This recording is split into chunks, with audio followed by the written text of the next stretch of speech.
The boys turned and opened ranks.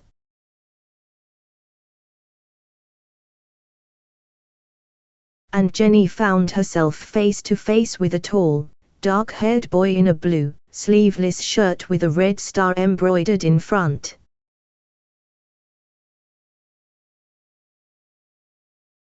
"Less noise, Jenny," he said loudly. "You mustn't shout."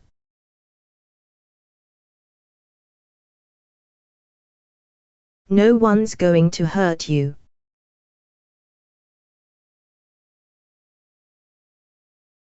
"We know each other, you and me."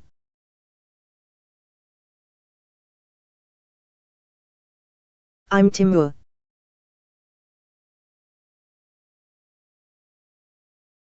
"You're Timur," exclaimed Jenny incredulously, opening wide her tear-filled eyes.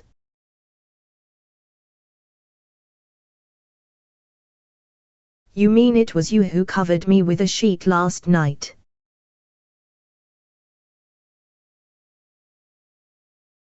"Who left the note on the table?"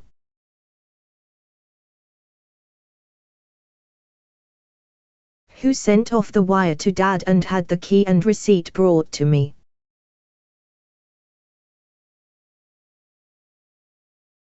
"But why did you do it?"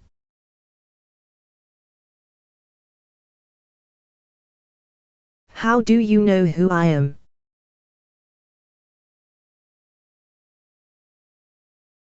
At this he came across to her, took her hand and said,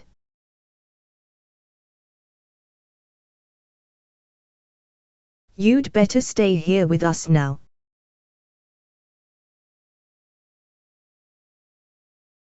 Sit down and listen, and then you'll understand everything."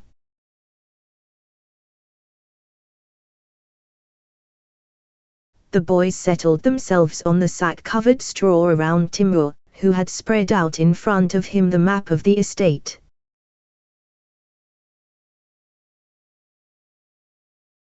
A lookout was stationed on a rope swing suspended in front of a hole in the wall above the window.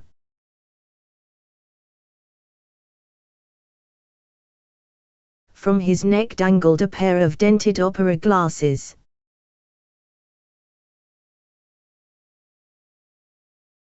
Jenny sat not far from Timur.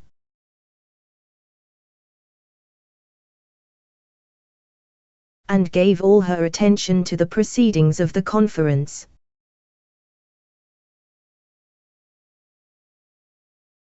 Of this top-secret headquarters.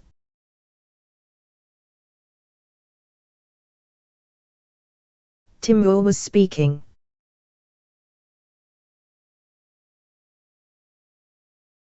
"At daybreak tomorrow, while everybody is still asleep.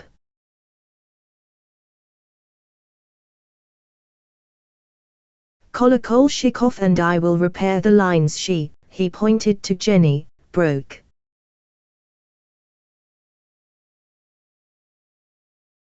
"He'll oversleep," gloomily interjected the bullet-headed Gika, who was wearing a striped sailor's jersey.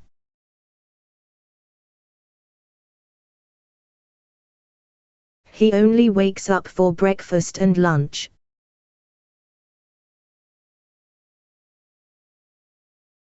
"That's a lie." Nick jumped up and stuttered.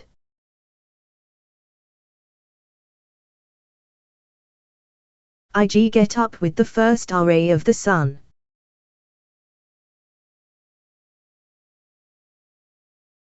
"Well, I don't know which is the sun's first ray and which the second."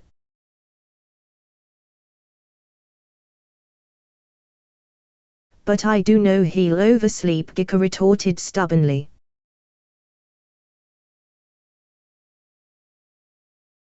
At this juncture the lookout on the swing whistled.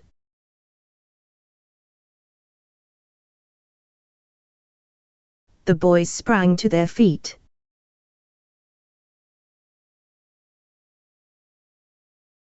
A mounted artillery battalion was galloping down the road in a cloud of dust.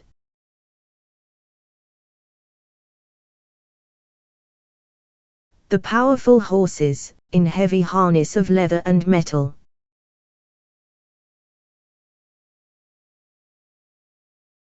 were pulling along their green ammunition wagons.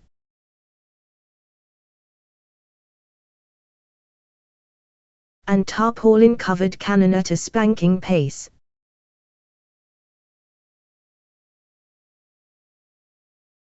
The sun-tanned, weather-beaten postilions took the bend in dashing style without swaying in their saddles.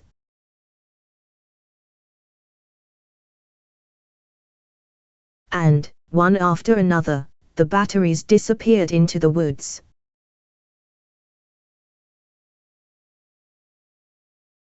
Soon, the entire unit was out of sight.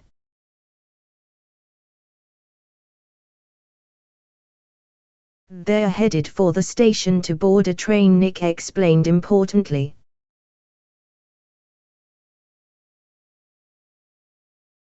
"I can tell by their uniforms. I can tell when they're out on drill, on parade, or on anything else."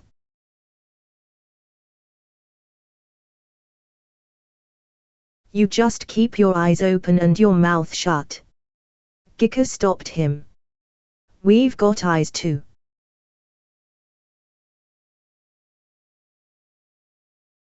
"You know, boys, this windbag wants to run away to the Red Army."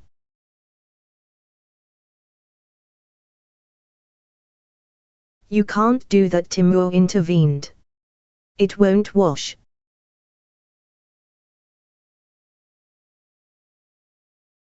"Why not?" asked Nick, flushing.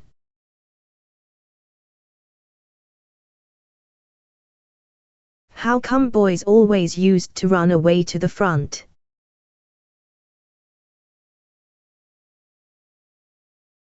"That was before."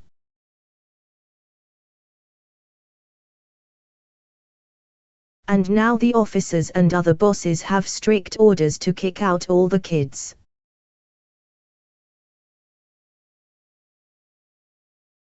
"How do you mean, kick 'em out?" cried Nick, turning a deeper red.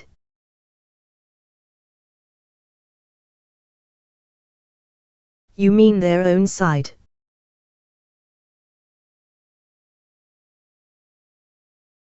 "That's right." Timur heaved a sigh. "Their own side."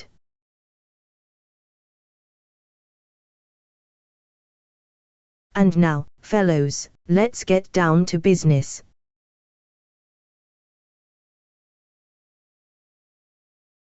The boys resumed their places.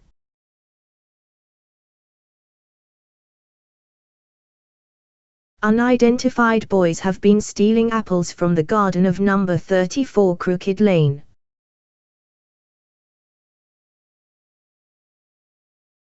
Nick announced sullenly.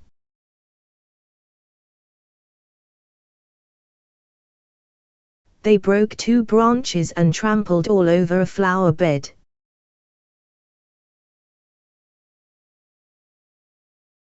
"Whose house is that?" Timur glanced at his notebook.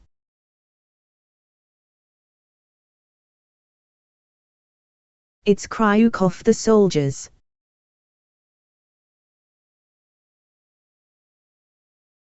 "Now, which of you is an ex-specialist on other people's gardens and apple trees?"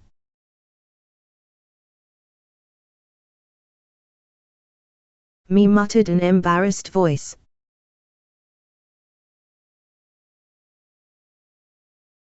"Who could have done this job?"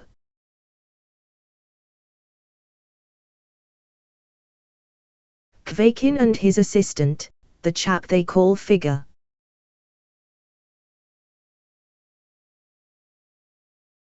"They picked out a mitrin tree, it grows golden sap apples."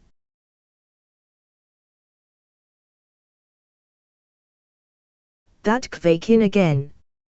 Timur reflected a moment. "Gicker."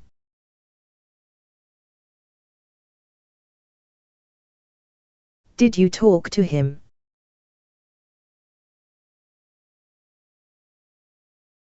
"I did."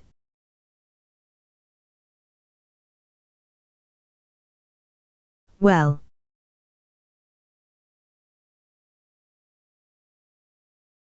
"Got him on the jaw twice."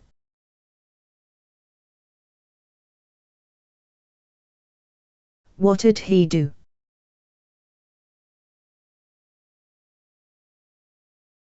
Well, he got me once or twice, too.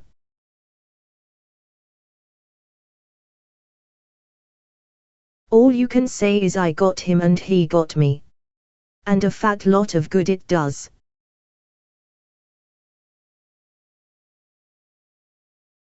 We'll make Kvake in a special case.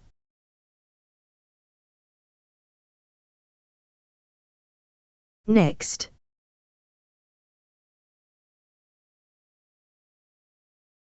The son of the old milkwoman who lives at number 25 has been called up into the cavalry. A boy in the corner reported.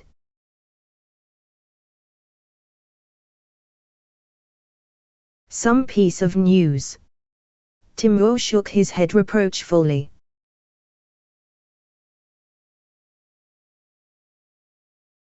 We've had our sign on the gate for 2 days now.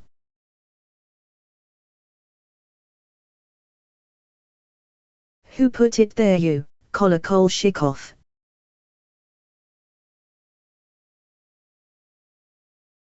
Yes.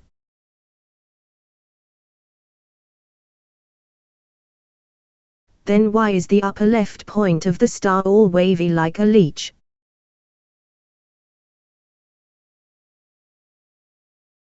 If you take on a job, do it properly.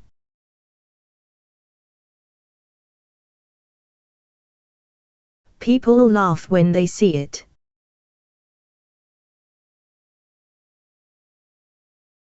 Next.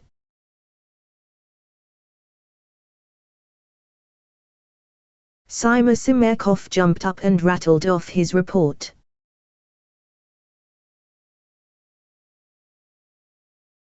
A goat's been lost at number 54 Pushkaryov Road.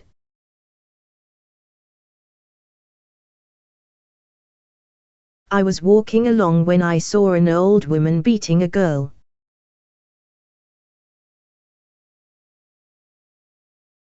I yelled out, "Mrs., beating's against the law."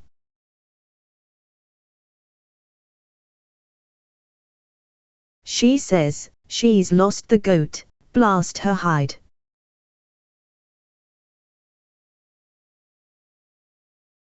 Where was it lost?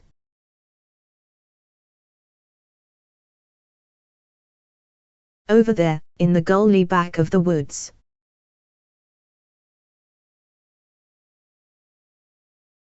Chewed through her rope and made off.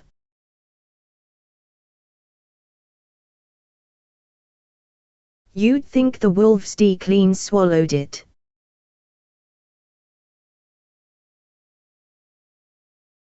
Wait a minute.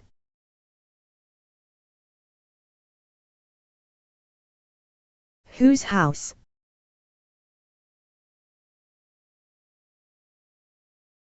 Polgaryov's. He's in the army.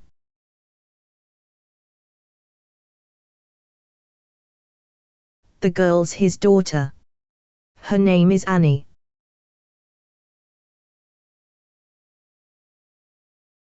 It was her grandma who was beating her.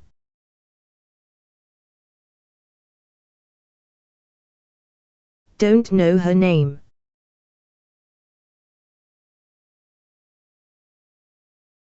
The goat's grey, with a black back.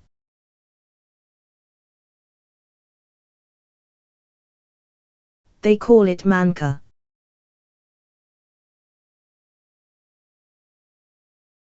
Find that goat, ordered Timur.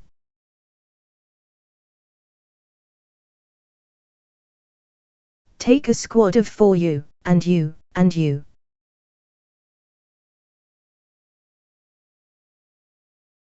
Well, fellows, is that all?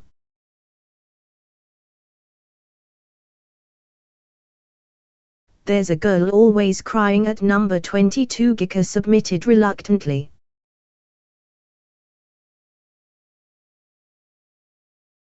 Why does she cry?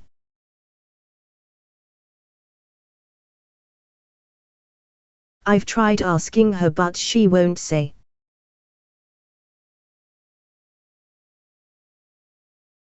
You ought to have asked her better.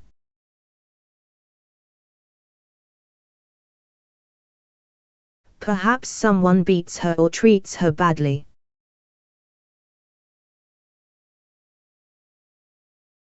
I asked her, but she wouldn't say.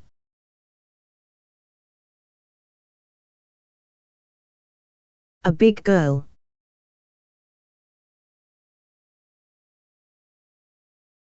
She's 4.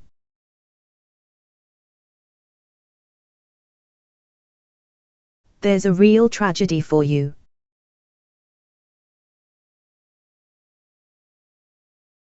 If she'd been a person, but 4 years old.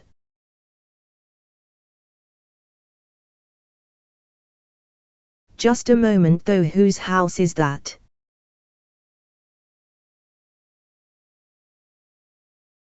Lieutenant Pavlov's.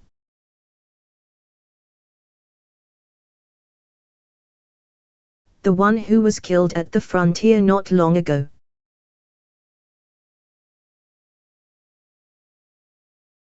I've tried asking her but she won't say, Timur mocked, obviously disappointed in Gika.